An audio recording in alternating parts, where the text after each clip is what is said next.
Hello and welcome to Roll on the Adventure, the podcast where we create, design, test, and tear apart role-playing games. I'm Dimitris, and I have with me Purple. Hi. Chris. Hello. And Nathan. Hello, you beautiful people. And let's cue the intro. Adventure. Adventure.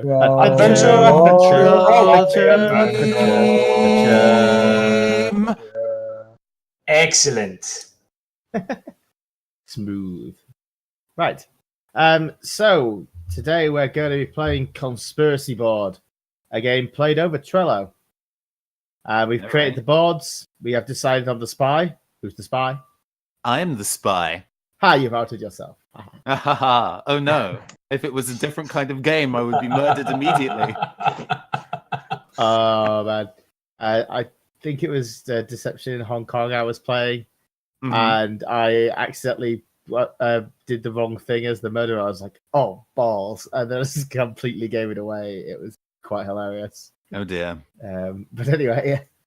It's good to note that I've never seen Nathan in person, but I already picture him as a sort of Austin Powers purple suit sort of... Purple suit is incredibly accurate, yes. Yeah. yeah, spy.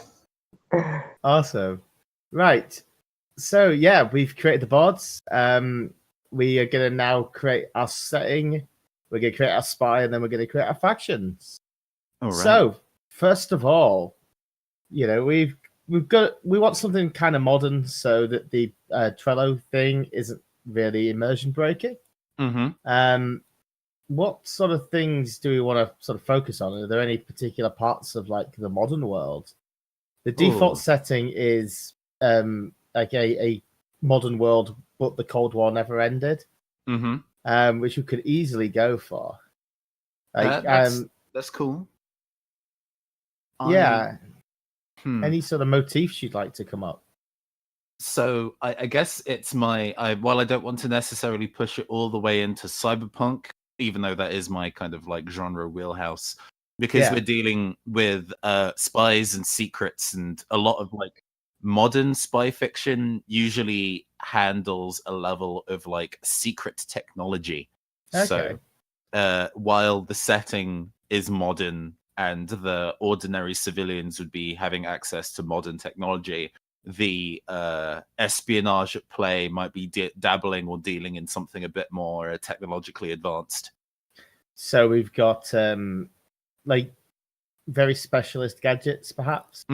It's like, you know, that umbrella with the little thing in the end, so you can like inject like a tiny polonium pellet into someone. Yeah. You know, RFID tracker implants in your like fountain pen, or maybe it's kind of era where AI is like more of a solid thing in terms of corporate, or I guess like espionage tech might have mastered artificial intelligence a little better than what we can currently do. Things like that.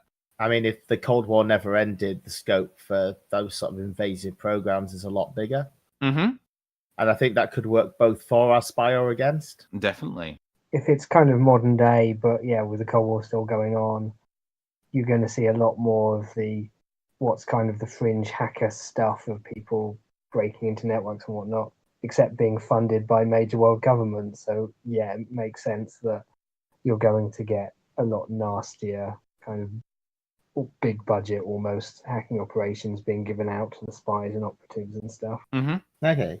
So, like, it sounds almost like big budget anarchy, which is a very weird phrase. Well, I guess from the espionage, like spy firms' perspective, the people that they're outsourcing to, they're probably framing it as sticking it to the man, but really they are just, you know, chess pieces in the larger game. That's really cool. I like that. Just imagine something like Anonymous, but with full-on quasi-government backing and whatever random shit they get up to.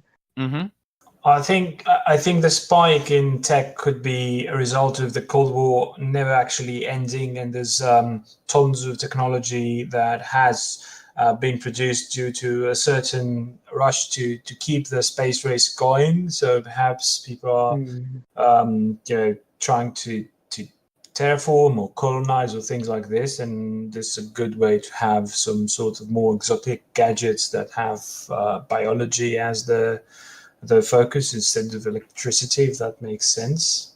So when you mentioned kind of like, you know, space racy stuff, are people pushing quite hard for off-world at this point? I'm thinking what a really nice like setting to put this in, something to like sort of have in the background for the entire game would be the race for Mars. Sure. Like that's a thing that is currently happening. Our spy, whether they want to or not, is going to get caught up in it. Whether their mission is anything to do with it or not, that's to be discovered. But it's the backdrop to which they're in which they're living. Mm-hmm. I think there's if the Cold War kept going on, there would be huge environmental impact on the planet as well. And I think colonizing Mars is pretty much the only exit, and perhaps one of the superpowers that manages to exit the planet first has biggest chances of survival, and perhaps there's an actual race to get to the new fertile land of Mars or whatever it might be. What do you think? Because they'd have somewhere out of range of nuclear warfare on Earth, so if we can do that and then attack, we get to win. I also think that the idea of nobody scaling back production in order to make it more like environmentally friendly, stuff like that. Mm-hmm. Yeah, Like that whole deregulation thing might never have happened. So we've got this kind of climate collapse kind of going on. Yeah, I guess if everybody's kind of pushing for technological advancements in a way to beat out other nations, there's probably going to be a big push for function over form. So everything is maybe still kind of grey and or blocky. Brutalist architecture in technology form, yes. chunky Formica phones that have all the functionality of modern day. Smartphones, exactly. Yep. Mm-hmm. They still look like funky ass brick. That's kind of cool. Brutalism is a motif, definitely. I think we can use the race for Mars as a motif, even if we don't use it as a Mission. Yeah. Okay, so I think I've got an idea of how this world kind of feels. Mm-hmm. I think we need one more motif. What's good? But I think we can leave that for like a faction thing. All right. It might be worth waiting until we know where we are. Because we might have some extreme climate, and depending on where we are, that could be like it's dry and hot where it really shouldn't be. It just storms all the time where we currently are. Sure. Like winter storms and stuff like that. So I think the climate thing should be a motif that we keep coming back to. Mm-hmm. But I don't think it's. I don't think we should really hammer it down now. I think we should work out where we are first. Mm-hmm. Does that make sense? Okay. Yeah. We can. Cool. We'll realize it upon creating new. Sure. So Nathan, our spy. Yes, I'm your spy. We have 3 questions. Yes. What does the spy want? What are they good at? And what is their vice? All So right. if you want to throw any questions out, see what we think, feel free, but it's your choice at the end of the day. There are a couple of things that had been ticking over in my head after we did the previous record that I wanted to kind of explore, that don't necessarily answer these 3 questions directly, but that maybe will inform the choices. I was thinking about like pop culture spies, and it's like, okay, we've had some Austin Powers in the previous discussion. That's probably not going to fit in the world that we're doing here. And I've never really been a fan of like classic Bond. And then I was like, oh yeah, has anybody read like the Alex Rider novel series? No, I haven't. No. There are a bunch of Anthony Horowitz books. It's basically like teen spy. But the level of kind of like James Bond-esque danger is still up there. It's just a teenager that has to do it all. And it initially started off as kind of like goofy kid nonsense. And then over time, it became, a teenager with way too much pressure put on them cool. to do important things. And they're like, And I'm like, that's cool. Nice. That's neat. I kind of want this spy to be genuinely quite young, like under 18, maybe like 16. Yeah, and they're way out of their depth. Mm-hmm. Okay. Which possibly is then what they want is to quit, like, from their perspective, if they do a good enough job, eventually the government will be satisfied and let them retire. Cool. Unbeknownst to how the world actually works, if he continues to do a good job, they'll probably keep giving him work, much to his chagrin, but he doesn't think of that. Just like normal job. Being deeper and deeper, they'll have more and more blackmail on him. You've been promoted. Yeah. So he wants to get out of the game, I think, is what he wants.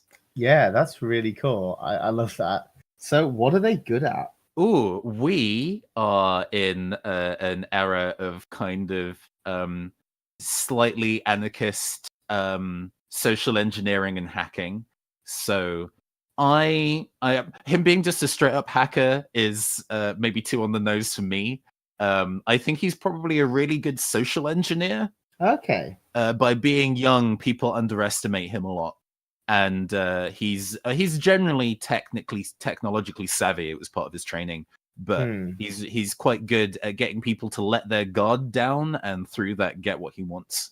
I think that if the character's young, there's also the chance that they have some affinity with tech as less of an expertise and skill and more of a natural thing growing up. Like, for older people, using computers is a skill. For younger people, it's just a fact of life, I think. A very good point. Yeah, so they have a natural affinity for it. And on the same time, it doesn't feel like that's the main skill for them, at least. Yeah. He's not going to be like hacking into the Gibson anytime soon. Yeah. But he'll definitely know how to get into somebody's computer and read their emails. Awesome. Great. So what's the vice? Ooh, so the kind of suggested vices around here are like womanizing alcohol and stuff like that. And that's like, that would make sense for an adult. But this, I have to be a bit more kind of creative with this. Okay, so I guess in all kinds of stuff where it's like having kids do very adult, difficult jobs, there's a bit of suspension of disbelief as to how the hell they actually got into that role and have that not be a problem. What if this spy is not necessarily human? Okay. And as a result, has some kind of thing that keeps them, like he is, for example, if he was, for example, a robot, not that he's aware of that. Definitely not that he's aware of that. He has no idea that he's not just an ordinary 16-year-old. He might be a voracious eater to keep himself powered.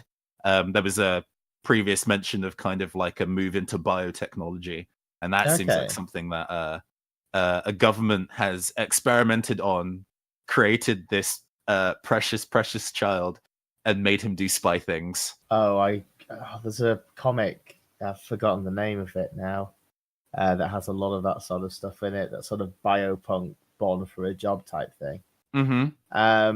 So their vice is that they don't really understand their own biology. Yeah. No, they definitely don't get themselves, which is easily passed off as, teenagers not understanding their raging hormones. It's mostly actually because he's a homunculus, like some kind of weird robo homunculus person. Yeah. I can imagine some government department having created him, getting liquidated, and then the spy department just picking him up and then going, holy shit, he's literally superhuman. And just throwing him into all sorts of things without ever actually explaining to him what's going on or bothering to look into what the full extent of what his body can do. Yeah. But yeah, in addition to him not getting his own body, I would definitely say that he's like, he needs to eat a lot and will probably try and eat on the job if he can. Yeah, I think that's a mannerism then, more than I think the vice is that the thing that tends to hold them back. Yes, okay. Is that they're not sure of what they're capable of. Sure. No, I get what you mean then. Then yeah. The kind of not understanding themselves is definitely their vice then. Yeah, it holds them back from reaching their full potential. And it's something that people can use against them. I think that's if someone offered like our spy, information, the truth of why they're really here, and then he'll be like, oh man, actually. Yeah, Like, I should totally take that, even though it might be complete crap. Mhm. Cool. That's a really awesome spy. Yeah. We have the factions to do next. So, does anyone want to start talking about who might be kind of in this? Like, who are the major players? I think it's obviously we've got the country involved. Are the CIA a massive thing? So, if the Cold War is still a thing, just to be clear, do we take one faction each, or do we brainstorm about all factions at the same time? Yeah, we brainstorm a bunch of factions. Okay. Like, we brainstorm more factions than we're actually going to use. Okay. And then we kind of drill into a few of them. So I think that if the Cold War kept going on, I think that the NATO part would be sort of less and less national in a sense. So there would be large corporations taking more and more of the functions of these states. So I think at some point it would be a conglomerate of businesses instead of an actual national, national states. So we've got like the corporate bloc. We've got the sort of Americans and the Russians. That makes sense. Or kind of rather than a national Classic. government, you've got something that basically grew out of a conglomerate of Lockheed Martin, British Aerospace, several other of the massive arms manufacturers who are de facto government over a large area. A megacorp being involved definitely does make sense in the grand scheme of things. Although I like the idea that it's got it so it's not quite the monolith you get in a lot of cyberpunk stuff. It's actually pretty fractured. It's just they put on a good front. Yeah, I think so as well. Perhaps they're actually they're fighting the fight that today Google and Facebook and Amazon are fighting, but with a shameless way, perhaps. Yeah, and I like the idea that they've got a lot more power outside of like the two, like America and Russia. Because no one else is able to keep them in check quite the same way. Yeah. Are they also interested in the race to Mars? Or are they just trying to, be the main resource dealer to the victor? I think that they're probably because they've got basically a captive audience for their products and stuff like that. They do have power, but they don't necessarily have all the resources. They don't have the land. They don't have the ability to, control their resources in the same way that America and Russia do, and possibly China as well if they're a major superpower in this. If the Cold War's still going on, there'd always be just the danger that if you do some wonderful new technology, that the US and or Russia and or China suddenly just goes, oh, that's nice, and basically just forcibly requisitions all of your tech, your research. Oh, yeah. So there's kind of this, you want to make lots of money by doing big, new, awesome things, but they can't be too big or awesome because otherwise the government will just go yoink. Sure. And you kind of having to keep things divided physically between the various territories. So if they do suddenly grab everything from one of your research labs, you've not lost all of your best scientists. I think one of the very realistic injections would be that in wars or in nation states, or especially in Cold War, you have this sort of implied allegiance to someone, but perhaps the megacorps or the corporations have this sort of poaching strategy where people change. There's one corporation poaching the CEO of another corporation to make them a head manager of something else, and specific people switch sides all the time, even if the whole company goes towards a certain way. But it's only within the corporate bloc. Yeah, but perhaps specific people change sides lots of times. So we've got the corporate bloc, which has a bit of a strange relationship with the states, because they're one of the few things that can offer smaller countries protection. Which is actually just arms dealing and not so much in the way of actual help. Sure. I mean, it's like we can can we do this in your country? If so, we'll station a load of like planes and troops. Mm-hmm. You know, if you let us horribly abuse your like cheap labor or whatever. So they're both kind of like a tech bro company, but also a PMC. Kinda, yeah. That's gross, and I love it. But there's like a couple of dozen of these that are like kind of allied. Mm-hmm. Partly because if they show any signs of not being allied, you know, the major states will rip them to shreds. They're all in a perpetual state of hostile takeover. Sure. Yeah. So yeah, we got like one of the ones is the corporate bloc. Then we should probably give them an official name, but I don't know. So we got the Soviet Union. I'm assuming is definitely like the same name. Yeah. Can this corporate block be called like the something conglomerate or just the conglomerate? Because that's literally, the conglomerate. Yeah, because it owns so many different things that technically it might be 18 different companies or more, but refer to it. The people just call them the glom. Like people who don't think much of them probably call them the glom, but not to their professional faces, I guess. Yeah.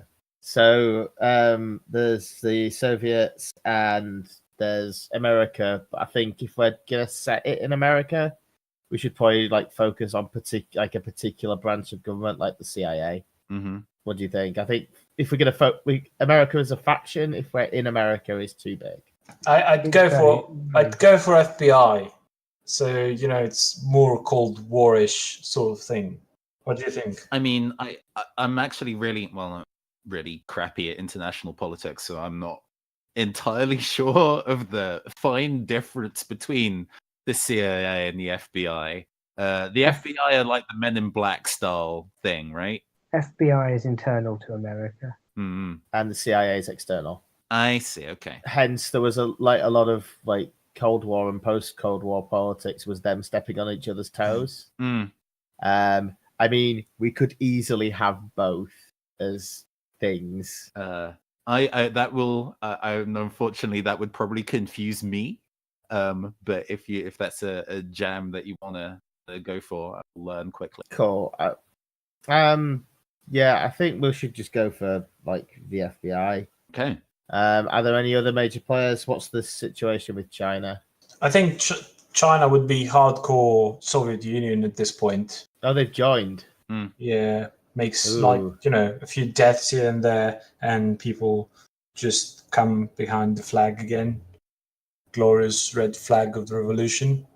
I see. Yeah, I mean, there's probably internal tensions that people could exploit, but for the purposes of this game, again, I'm thinking setting in America. Perhaps we could do America, or perhaps there's a small banana republic somewhere that all factions have an interest in, and I know you don't literally mean the clothing store, but I mean, given that they could be like part of the glom and actually they just all have want a small some slacks. country, They just want some good beige khakis. That's all they need. Pretty much. Beautiful. The other thing is, if you're going to be like launching things into space, islands near the equator are pretty valuable. True. Mexico. Okay. How does Mexico sound? I think the Gulf of Mexico could really work. This is quite funny in terms of I don't know whether we necessarily meant to make this a parody game, although it kind of builds in with the nature of spies, I suppose. But I really like that these kind of like main powers are capitalism, the store, the video game, the movie, both Russia and China at the same time. The FBI, just the FBI, who knows what's about them, and then Mexico. Yeah, especially if it's kind of like modern conservative American takes on Mexico, elaborated to a superpower. I think I have an idea. Cuba. Okay. Yeah. Che Guevara's head turned into a homunculus is now leading. Oh, please, yes. I'd rather not go quite that far at the moment. But I think some bizarre hero worship. That's very Futurama. Let's scratch it off. It's all right. But oh god, that would be bizarre. So you're thinking somewhere that's not directly under any of the major powers, or has maybe just had their populist leader has died. Oh, okay. So it's all very on the edge between powers, and one's quite sure. Yeah, I like that idea.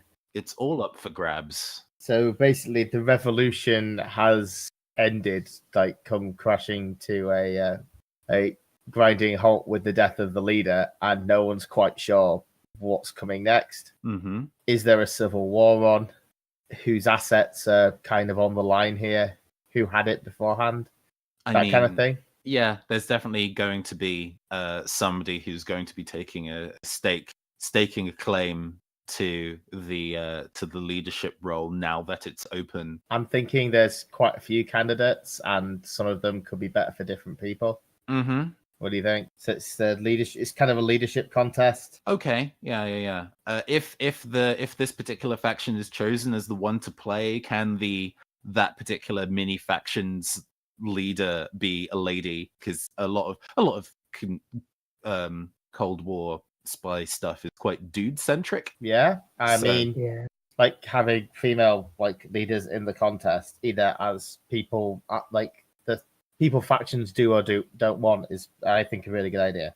Mm-hmm. Yep. Cool. So we've got this so where are we going to set this? Are we going to use a real country, or are we not? I mean, all movies set in the US are in New York, whether the people filming the movie understand what New York is about or not. And I've not been, so. Well, it could be sort of Marvel Universe, third country with a weird name like Doctor Doom's country. I don't remember. But a fictional. Yeah, like Genosha and stuff like that. Yeah. I should know it because I've run a role-playing game where you were all Doctor Doom's national hero team. That was really fun. I should really know the name of the country. I would say Latvia, but that's a real country. I think it is actually Latveria, yeah. Yes, it is. Welcome back, ladies and gentlemen, in the non-binary to Roll on the Adventure. I am your new host, Nathan Blades. I've taken over the show, and it's now mine. We have had a brief break where we were updating our 2 Trello boards. We have both a play board, which I can see as the spy, and the GM board, which the 3 GMs can see, and I am being very polite and not looking at. We've filled in a large amount of information, well, not a large amount, some starter information about the different factions that we previously discussed. We have the revolution in Ecuador, led by Erika Alencastre, Ecuador's warrior queen, who is now unfortunately dead, but there are other people maybe trying to claim the throne. There is also the GLOM, short for the Conglomerate, run currently by Mark Bezos, the stern and pragmatic leader. We also have the Glorious Union of Socialist Soviet Republics, which I'm surprised they said clearly the first time, who's run by Vera Andreevna Georgiev, who is the premier of the USSR. And we also have America. President Kennedy runs that. Who knows if it's the same President Kennedy? It's probably not. We'll find out. And that is all the information I can currently see on my side, aside from kind of restating the motifs. If you've only just tuned in and you're not quite sure what the themes of this game are, we have the motifs of AI technology, specialized gadgets, biotechnology, big budget anarchy, brutalism, the race for Mars, the storm, environmentalism, and tequila, which probably was there as a joke and somebody forgot to delete, but it's canon now. It is indeed. My character, Ivan Lovelace, is a 16-year-old boy. He's an expert at social engineering. He's been working hard to get out of the spy game, but his successes have only made him even more valuable. He's actually an android, like a biotech android, but he's not actually aware of that. It does mean that his body acts up a lot, and it's not just his teen hormones. Cool. And that is all I can see. There's probably a whole bunch of information over on the GM board that I don't know about, and I guess you won't know about either, because it would ruin the fiction. So we're going to set the majority of this game in Manta, Ecuador, partly because the Space Center is there. And what with Erica no longer banning anyone else from using it, apart from the Ecuadorians, that it's now a really good site that people could use in order to kickstart their space race. It's run by a man called Augusto Larco, who is the new administrator put in charge by Erica. Okay. So yeah, we're gonna need a couple more pieces of this puzzle, things that are going on in Manta. So, any ideas for like social groups, organizations? Oh, like smaller organizations. Yeah, I'd like to put like the old administration of the Space Center. So, Augusto Larco is a recent administrator. He hasn't always had the role. I see. Okay. He's probably a lot more political, and the older ones were maybe more actually interested in science rather than. I think we could kind of go either way on that. I think that's a detail that we will learn through play True. rather than establishing in advance. I think there should be some sort of satellite groups from every major power in Ecuador. So perhaps there's the Communist Party of Ecuador, who has some sort of connection with the Soviet Union, and perhaps there's a local business that belongs in the conglomerate, or things like this. I like the idea that there is like enough people have tried to peep on the Space Center long enough where there's actually like a miniature outpost / shanty town, and it's just full of international government people. I'm wondering if there's like there's the spy bar. Yes. They've all kind of moved themselves in there under the guise of being tourists, quote unquote, but it's really obvious why everybody's there. And it's also, it's easier just to not keep trying to murder each other. So it's like, they make the occasional token attempt, but it's basically easier to pretend they're doing it. At that stage, it's business, not personal. Yeah. And if everyone understands that, it's managed to form its own, possibly local tension or ecosystem. Like even when you move to this espionage bar shantytown, you are almost going into like a form of political international waters. It's very much a mixing pot of beliefs and everything, but they all just kind of try and do their jobs as best as they can. Yeah, but they occasionally have to kind of deter newbies from being a bit too over enthusiastic and blowing everything up. They've managed to work out a very peaceful, balanced life for themselves. There's one guy who's been stationed there like 5 years now, and he has no intention of leaving or actually doing his job. This is just a cushy place to live at this point. Yes. That's why they opened the bar. Oh yeah, he runs the bar. That's great. Are they an American spy? Okay, American spy runs the bar. I'm going to click on that card in Trello and add in that detail. Add it as a comment because it may or may not be actually accurate, but it's just what people have heard. Yeah. So if you weren't here for the last one, the idea is that descriptions and titles are always accurate, whereas comments are kind of word of mouth, that kind of thing, like levels of truth. Whereas anything that goes in the GM's box, very definitely true. Because why would you lie in your own notes? Yeah. That would just confuse you. So I've put an event in, which is the election. So the next Ecuadorian presidential election.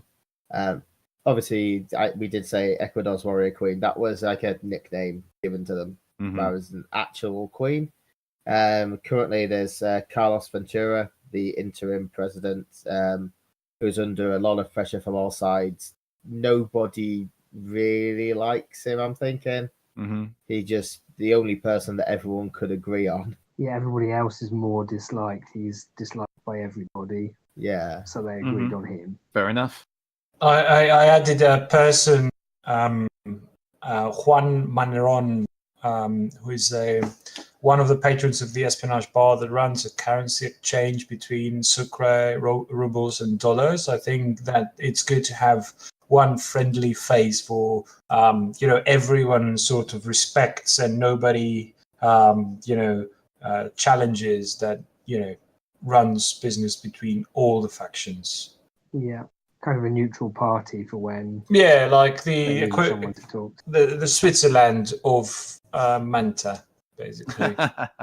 He's gonna die, isn't he? It would be a nice. Oh, okay. I have an idea, but it's up to Nathan anyway. Sure. How about he is the sort of adopted father of Ivan Lovelace? Okay, interesting. So Ivan has all options open to him because his adoptive father is not really affiliated with any faction. Sure, okay. I guess this does open the window for how Ivan receives the brief.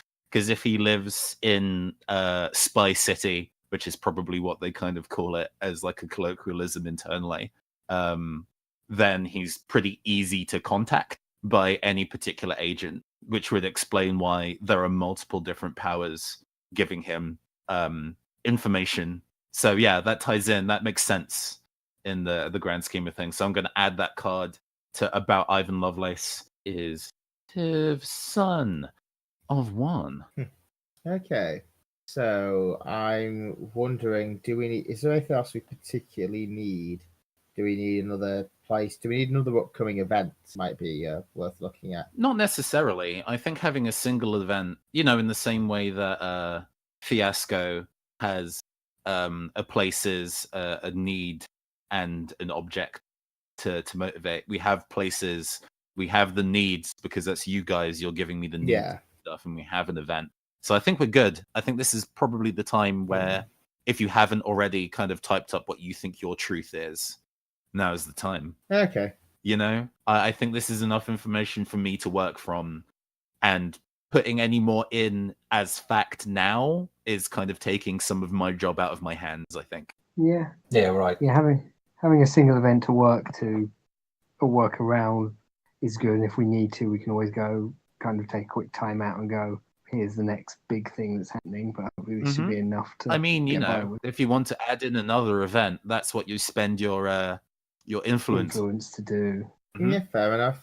It was just more like something shorter term, something like we could use as a stepping stone. I mean, that election can be tomorrow.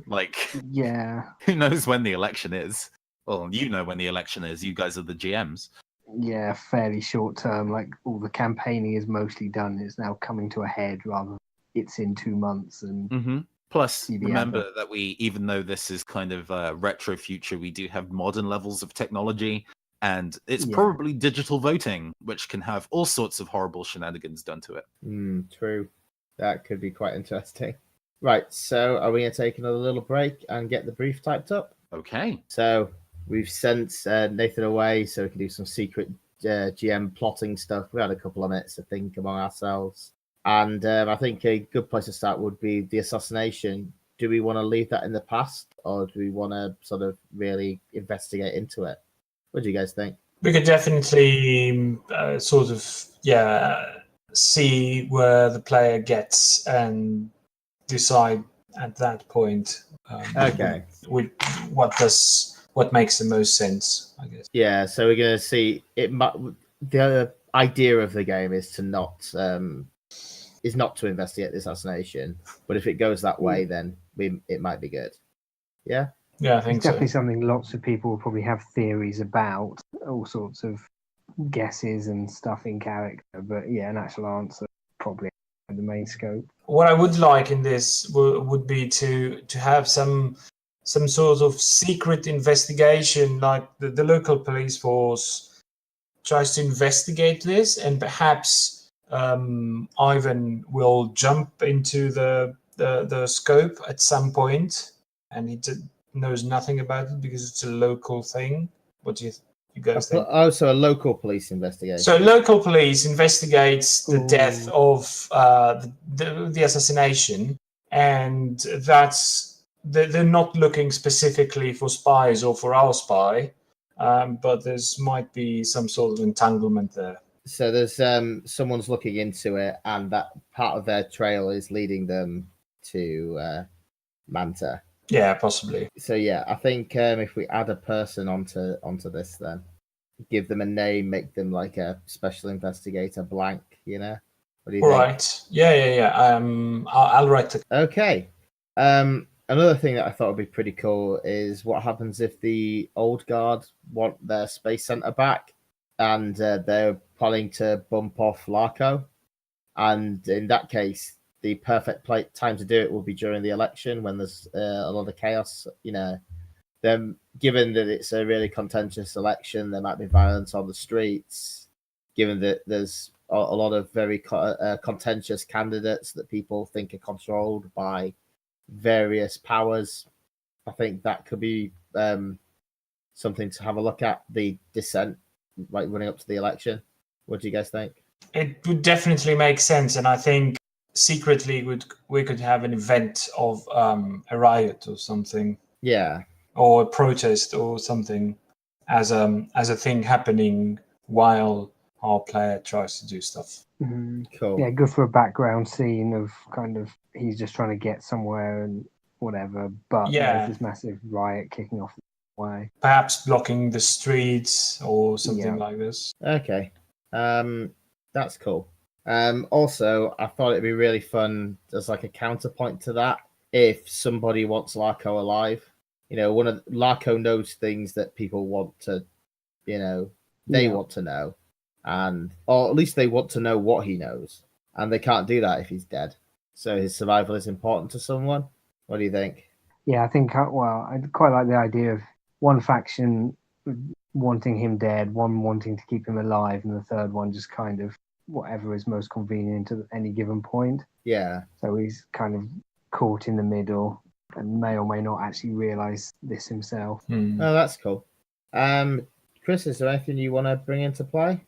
Given we're kind of going with low-key cyber, it'd be interesting to see some more of the tech side of things. So we've got the space base, and it's a space base in the spy game. There's got to be some dodgy research or something secret there that everybody's trying to get hold of, like some fancy new technology or I'll whack illicit research on there. I'd like it if we took it down the biotech angle. That seemed, because we've already got the main character's a biotech android thing. Yeah. Okay. What I would like to see is the power that aligns with the power that our player aligns. That the opposite one of the opposite powers is the power responsible for creating Ivan. Does this make sense? Yeah, that could be really interesting. I think though that deciding which power it is, we should probably wait till later. Yeah. How about we put a list on the board that's just called questions? Yeah. Loose ends. Yeah, unanswered questions. I think having like somewhere to put those would be really good. It's probably something that we want to put on the advice as well. If in that way, if you can't think of anything else, you can go, I'm going to do a scene for one of the questions. Stuff you've already agreed needs looking. Yeah, that makes sense. Having stuff to fall back on is really handy. Great. Okay. I think we've got enough to be going on there to start like playing a few scenes. What do you think? Do the opening montage? Sure. Okay. Quickly reviewing the rules to check. Who wants to grab each faction? Who wants to grab who? I'll take the Soviets. Okay.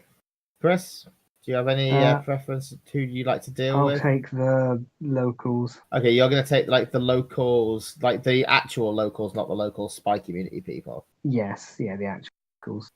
In that case, I am probably going to take the Glom. Cool. So I'm going to put that up on the GM list. No, I should put a colon between Dave and the Glom. Oh, it's just like a funny name. Glom. Hey, hello, it's Dave the Glom. That does sound like an 80s TV. All right, so we're ready to do our opening montage after this. I think we need Nathan for this. We do definitely need Nathan for his character's intro montage. It would be really unfair to do it without him. Hi, hello. Hello. We were just saying it'd be really unfair to do your character's opening montage without you. Yeah, no, when it was like opening montage, we're like, okay, you're actually done. Cool. You didn't quite say. Right. Excellent. No problem. So we're going to start with a couple of scenes of Ivan interacting with things. Who wants to take the first one? Mm. I'm going to take the Space Center. All right. Okay. So, Nathan, what might he be doing at the Space Center on a not particularly exciting day? Yeah, no. I think there is part of Ivan's morning routine is that he goes on a run. Okay. And it is a lengthy run, and the camera kind of like follows him as he kind of runs his way through what is locally known as Spy City, the kind of shanty town of bars and outposts and hideouts of various international agents. And as those kind of buildings clear out the way, we get trees, and rising out of the background like a monolith is this space center as Ivan runs from like left to right, like side on. Yeah, like the camera sort of turns, and it's behind him. There's like that chain link fence whizzing past, just like seemingly endless miles of it. Yeah. There is a period of time where like a bunch of barking dogs just mash up against the fence and start barking loudly. But he's run this route like every day, and he just runs past, kind of ignoring it. He's got headphones in, and it's pumping. Let's go for some karaoke. Since we're in South America, let's kind of go for local beats. Yeah. As he's kind of like doing the run by, and at one point he kind of takes a glance over and like looks at it and slows down slightly, and then he just shivers and turns and keeps running. Yeah, they one of the immense hangars is open. It's like this weird cavern. There's the sun's like glinting off the quite cubist shapes. And it's early morning, so it's nice and pale, and it's all white. And then there's just this void where the open hangar is. Like there could be anything in there. Yeah, and I think while he's like looking over his shoulder at the complex, he kind of notices that open hangar, and a small part of the back of his brain is racked with curiosity, and he feels like he should go look. Like it would be so easy to just. I'm going to interrupt you there because as you're running, there's someone coming the other way. You're broken out of this reverie by someone like oncoming. Oh yeah, he runs just straight into this guy. Pretty much. Or do you actually hit them? Let's find out. Chris. Just run straight into this individual young woman in a lab coat. Oh, good morning. She kind of looks towards the space center, looks at the fence, and kind of like there's a. I'm not supposed to be out here, and runs off. Well, I guess neither am I. You've not caught me yet, though. What direction is she running? Back the way you came. So she's running back towards the city. So, I'll probably run into her later then, I guess. If she wants me to. And he makes a mental note of the fact that she's in a lab coat and was skittish and outside of the fence. Usually when you see people in that kind of gear, they are very, very much on the inside fence. Also, you normally see them through a telephoto lens. Yeah, the people who work on the complex who go out and feed those angry dogs are usually not in lab coats. They were that one time, but usually not really. Cool. I think that's our first scene.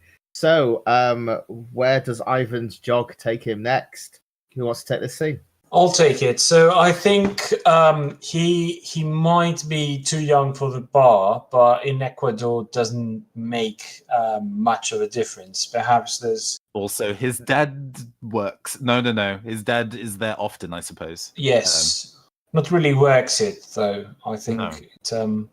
right. So your jog takes you to the espionage bar. There's it's early morning, so it's quite emptier than it usually is. There's still a few patrons there. The bar serves very good coffee for Ecuadorians, I suppose, and for the spies it's even better. There are three very pale people, very clearly struggling with the heat of the equator, listening to a small radio, listening some sort of weird club music, and they're playing pool. They seem to be looking at you as you walk in. As part of the general daily routine for the jog, Ivan does pop in here to kind of get himself. He doesn't really drink coffee necessarily, or at least he did last time he did. He was very ill, so he's kind of sworn off caffeine since then. But they do have canned soda, so he kind of goes up to the bartender and is like, "Yo, good morning. I'll have another Jolt Cola, please." The bartender gives you the soft drink and a weirdly shaped straw that he has a few of these for just younger patrons. Okay. The three guys seem to be stopping the game. You can see with the corner of your eye while you're there. They're doing something fishy, but you don't know what. Yeah. Ivan takes this like long. Is it the kind of like goofy straw that has like loops in it and stuff? Yes. Yeah. Very colorful as well. He slips that around his left ear, and taking care to only kind of have his right side to this group of people. He kind of waggles his eyebrows at the bartender, like, yeah, you know what's up. The new people at this bar. You want people to listen in? I can do that for you. It's all good. And using the straw around his ear, suggesting that maybe it does things other than be a straw.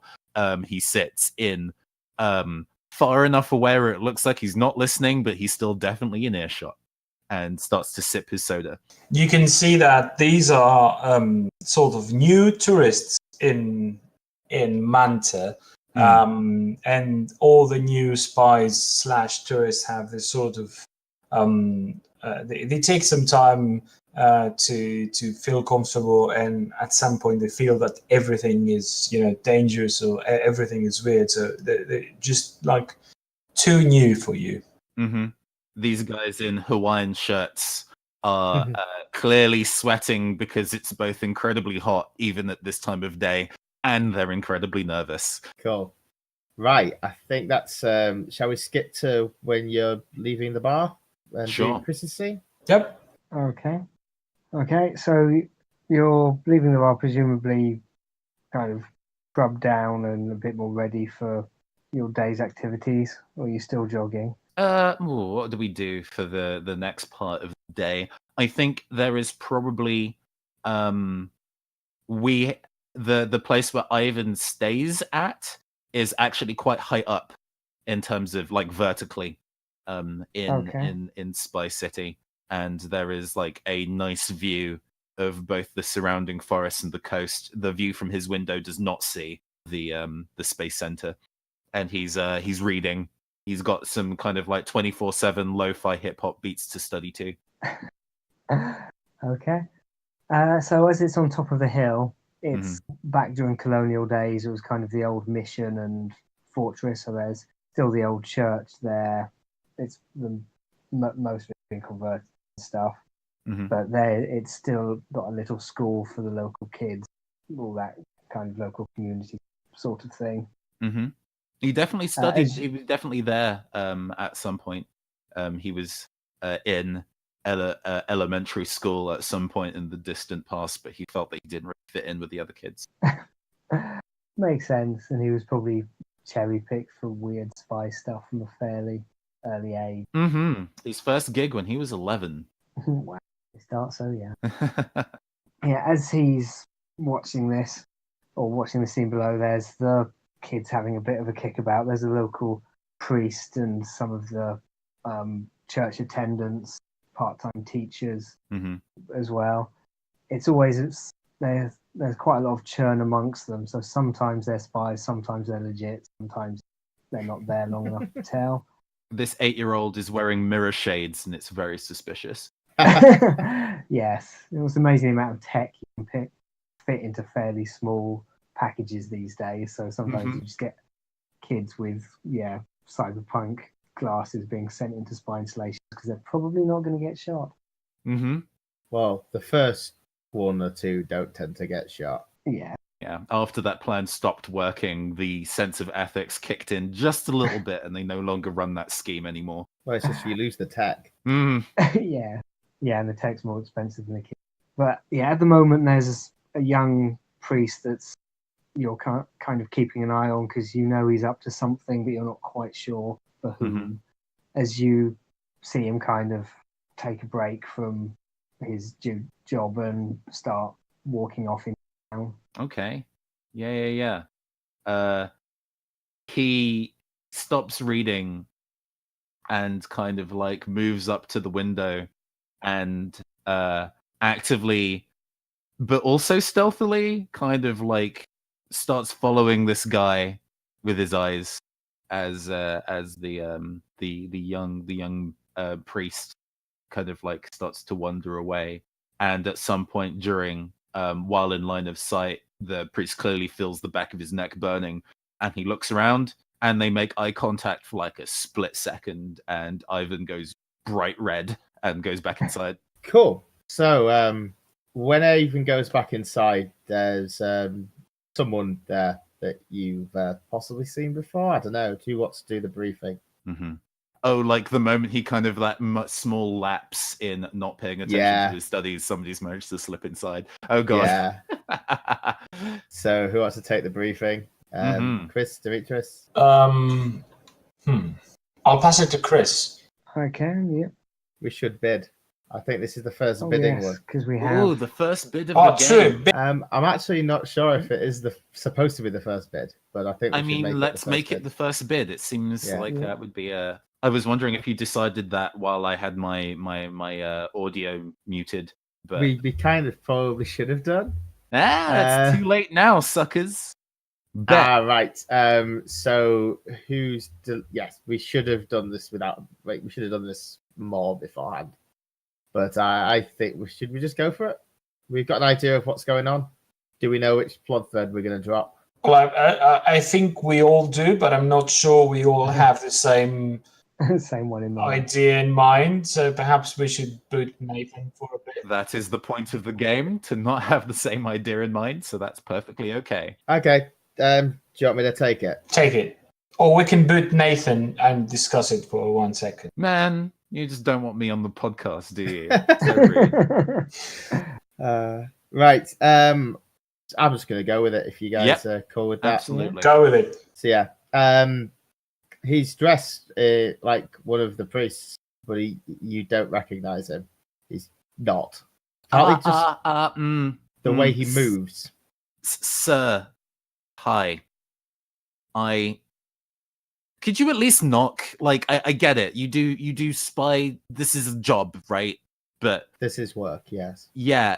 No, this is a job. But could you please knock before just coming into my room? I could have been doing anything. Wow. He's not. He doesn't appear to be paying too much attention to that. He's putting bits of paper out. Ivan looks around at his room. It's a mess, and he's like, He's putting a couple of pieces of paper down on the desk. They are photos. Okay.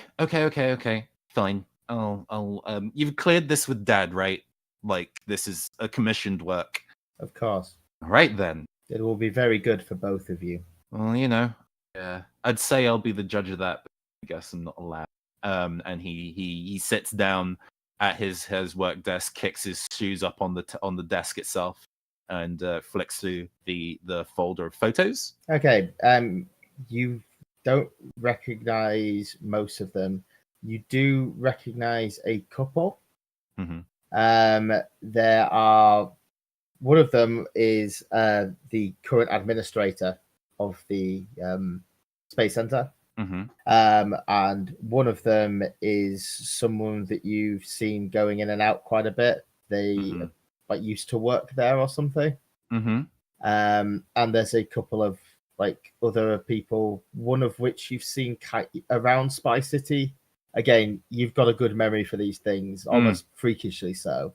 Mm-hmm. But so you can't put a name to the face though. Sure. So those are the three people that the pictures are of. Yeah. Cool.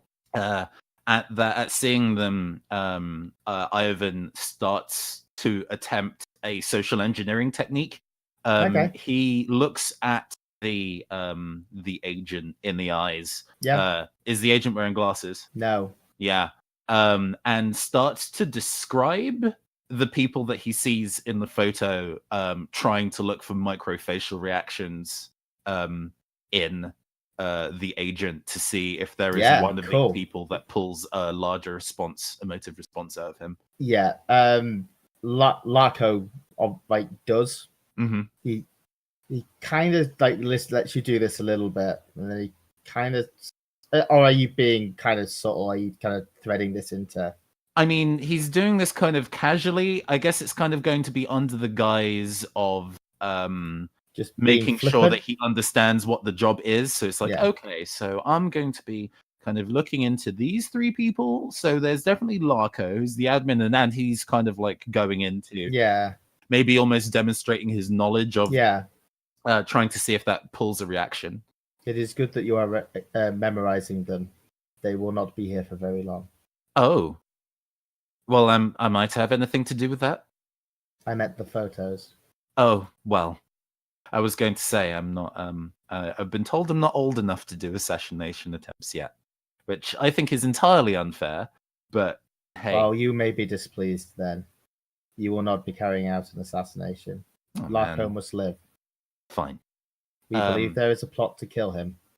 Ah, so it's the exact opposite. Interesting. And we need him alive. The employee of the Space Center and this Spy City local are relevant? We believe so. Go on. In what way? We believe so. Oh, you've just seen them hovering around, but you don't have any additional information. Well, that's not a ton to go on. Is there a name for these two wonderful individuals, or am I going to have to do some Googling? He'll point at the photo of the previous director, and he'll give a name, and I need a name because I didn't put this down. Just be 2 seconds. Mm-hmm. They are the guy is Marco Ventura. Marco Ventura. Mm-hmm. Is the previous admin, did you say? He's definitely used to work there. So the employee of the Space Center is Marco. Oh, sorry, I put a new card for that. Oh, okay. I've just been adding that into a comment, just so I remember. And there is a third person who is a resident of Spy City, or he's been seen in Spy City. And you recognize them from Spy City. We believe there is a plot. Okay. These are the people that our intelligence network has managed to identify. Unfortunately, it is not for us to know the exact in and outs of the algorithm. Fair enough. So, keeping an eye on Larko, making sure he's kept safe. Is that all you need? What do we get? He does not need to be safe. He just needs to be alive. Oh, well, that is an important distinction. Ivan notes that actually Largo's physical and emotional well-being is not important to this to this agent, and this guy does not really seem to care. It's just business important that Larko is alive, but in every other definition, it doesn't. Good to know. Yes. So what's the pay like? We have many arrangements. Where do you wish to go? What do you wish to do? Oh man, I mean, I had like this big snappy comeback about like not working for exposure, but you're offering me a holiday. Well, and he glances over to his bookshelf. There is it's mostly textbooks that are way above his assumed reading level for a 16-year-old. Various kind of like guidebooks to different cities across the world. Cool. And there is the camera kind of like zooms into one that's Cairo on it, and he's like, "Yeah, not been to Egypt yet. Be cool to." Yeah, you do spot the guy's eyes look at the book that you're looking at. Huh. Yeah, obviously you were trying to read him, so Yeah, you're good at yeah. this. Cairo will be Okay. difficult, but it is possible. We will do so. All right. That pretty cool pick to me. Dang. Also, like I usually have kind of like an upfront payment of a 12-pack of Jolt. So if you've got, soda spending in your budget, that'd be great. Ah, yes, the report mentioned something like this. He kind of looks down, kind of, there's a briefcase near his feet with his spy stuff in, and he just takes out like 6 bottles, like one at a time. Individually placing them on my desk. And like Ivan's like, I tend to prefer the can rather than the bottle, but this is good. I'll accept it. Interesting. That preference was not in my report. I shall have to mention that. No, that's fine. You don't need to. Oh god. Yeah. No, I've got you, my dude. I've got you. Just now leave me to my space to do my research. He's making like shooing gestures with his hands. Remember, if you want to walk into a teen boys room in the future, maybe not. Depends on how strong your stomach is. I'll make sure that Larko's a-okay. Is there a time frame that you need him to be alive for, or is this just an ongoing deal? Once the election is done, then we will know. That seems about right. Kind of the talk of the city these days.